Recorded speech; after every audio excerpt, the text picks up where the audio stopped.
This is the first video of a series called How to Learn Guitar Chords. In this series, I'm going to take a theory-based approach to give you everything you need to know about how to learn guitar chords from the ground up. From basic guitar chords for beginners all the way to advanced concepts like inversions and chord extensions, I want you to understand chords on the guitar. I want you to know where they come from, how to talk about them, how to label them, how to manipulate them so you can have creative control and not just find yourself playing physical chord shapes without understanding why. You can check the description for a full list of what's going to be covered in this series. And let's jump into this first episode of How to Learn Guitar Chords, which is going to give you the basic guitar chords for beginners and beyond.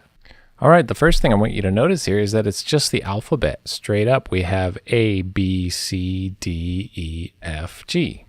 Okay, so that's an easy way to remember. Those are all your major chords, your most basic major chords to know. A, B, C, D, E, F, and G, all major. The minor side of things, and I have it separated here above that red line now, is major, below is minor.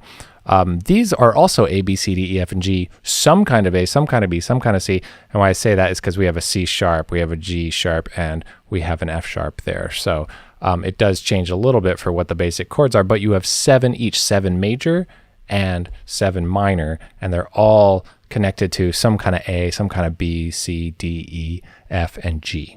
The reason I'm giving you these as the most basic chords to learn is not actually because they're the easiest. Now, some of them are quite easy. You'll see E minor as a very common, here's your very first chord to learn ever. And if you're literally picking up the guitar for your first time ever, that's a great chord to try to play for your first chord. And then, so that's only 2 notes. A is 3 notes. A lot of these are 3 notes. You know, E major is a great one to play with. But if you're really starting out, all of these will just seem really hard. You know, C actually will be quite hard. You can accidentally mute some of these strings here, and G is quite a stretch. So none of them have to be easy, and I'm actually not really saying these are the easy chords, but these are the basic chords to understand.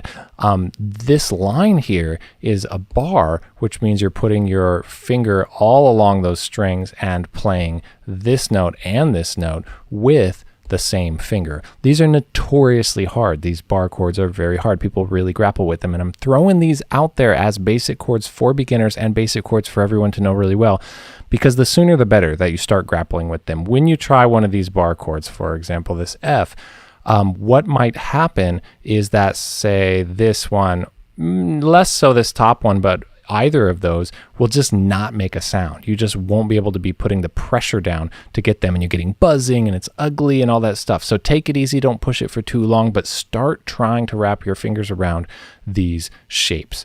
This F sharp minor kind of shape down here, exact same shape next to it, G sharp minor. Those are also really hard. You're going to hear like this note, which is a very important note of the chord. You're going to hear that getting muted sometimes if you pluck through each note and kind of test it out. But I want you to remember that with these are especially hard, but they're so powerful because they're movable. So the harder they are, I mean, they're here as an important chord shape for a reason. If you can play that, you can literally play every minor chord that exists. You can play every minor chord with that shape, or you can play every minor chord with that shape, because they don't have open strings like these open, most of the other chords, showing that they have open strings involved, which you can't move around. The other thing about these chords is that they're all triads. So sometimes, you know, if you're thinking beginner chords and easy chords, there are some easy chords that are 7 chords. You know, a D7 chord is no harder than a D chord, or B7 is a common kind of beginner open string chord as well. So it's not about that, because I'm taking this theory approach. I'm giving you all of the triads, the major and minor chords. And the triads are chords that are made up of 3 notes only, and those notes are labeled the root, the third, and the fifth. And don't worry about what that means now, because that's exactly what we're going to go over as we go through this series. So you don't have to master these, but I'm just recommending these are the basic chords to start playing, and just play through them. They will sound it will sound decent if you play through in order, but this is not meant to be even chords that sound good together, like they're not necessarily in a key. A lot of them will sound great together, but that's not the way they're grouped either. So just start playing with making sure you understand them. And it's nice because we can just think alphabetically A, B, C, D, E, F, and G, and we do have to remember the sharps here and where those go. Now I'm going to play through each chord so you can hear what they sound like, and also so I can recommend which left-hand fingers I think you should use and what your options are for fingering. All right, this first chord is the A chord. This is the most common way to fret this. You have your fingers 1, 2, and 3. I also want you to try doing 2, 3, and 4, though. This is a good version to have prepared so your first finger's free. Very important that you do not play the 6th string, so you're strumming the 5 strings. Okay, the next chord is B. If you take that fingering of the A that we just did, which is 2, 3, and 4 fingers, and you scoot that up 2 frets, you're going to actually need those for this chord and put your first finger on fret 2.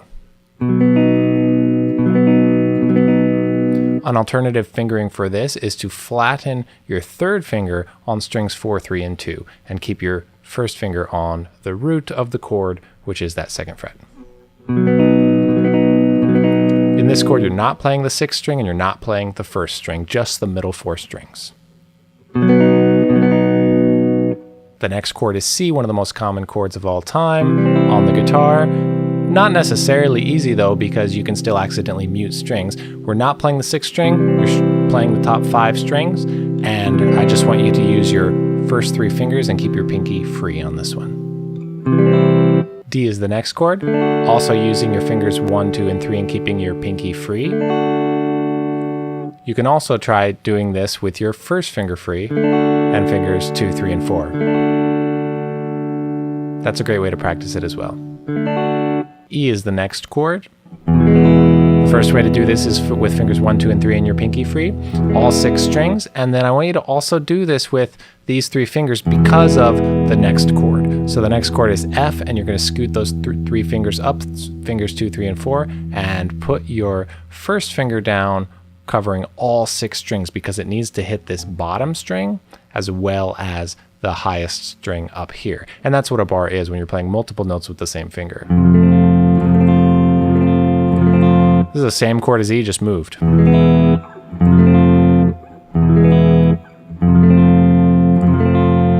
And G is the last major chord.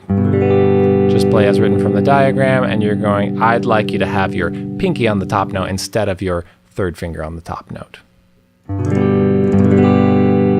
Okay, now for the minor chords, A minor. For A minor, you can just use fingers 1, 2, and 3, top 5 strings. For B minor, it's going to be as if we're using these 3 fingers 2, 3, 4 on the A minor shape, just like we did the E shape. These are the same physical shape, just moving on a string set. And so we're going to move this up 2 frets, and then we're going to bar just the 5 strings. We're not playing the lowest string. There's B minor. C sharp minor is the exact same thing, moved up 2 frets. D minor, I want you to play with your pinky on string 2, not your 3rd finger on string 2. Your 3rd finger on string 2 can be a little cramped, so I want you to use your pinky. If you're going to use ornamentation, where you might put your pinky down on the 1st string and play with that sometime, then you can keep the pinky free for that. E minor is the next chord. This is nice, it's just 2 fingers, 2 frets. I want you to play it with your first 2 fingers, as well as your middle 2 fingers. Practice it both ways. F sharp minor is next. It's just like we have an E minor shape that we move up and have to bar to move the open strings along with it.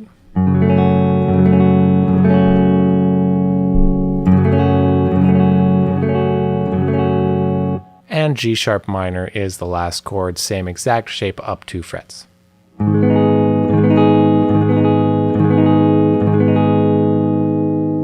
If you want to download a PDF that has all these chord shapes written out in it and many, many more chord shapes that you might enjoy exploring, I have a free booklet that I made called Chords with Color that's all about taking these basic chord shapes and making them a little more interesting and more colorful by just moving a few notes around. And what's really cool about that is that many of these fancy alternative chord options are actually much easier to play, and they include more open strings, and they just sound gorgeous. You can just go to soundguitarlessons.com/chordswithcolor to get that free PDF download, or click the link in the description.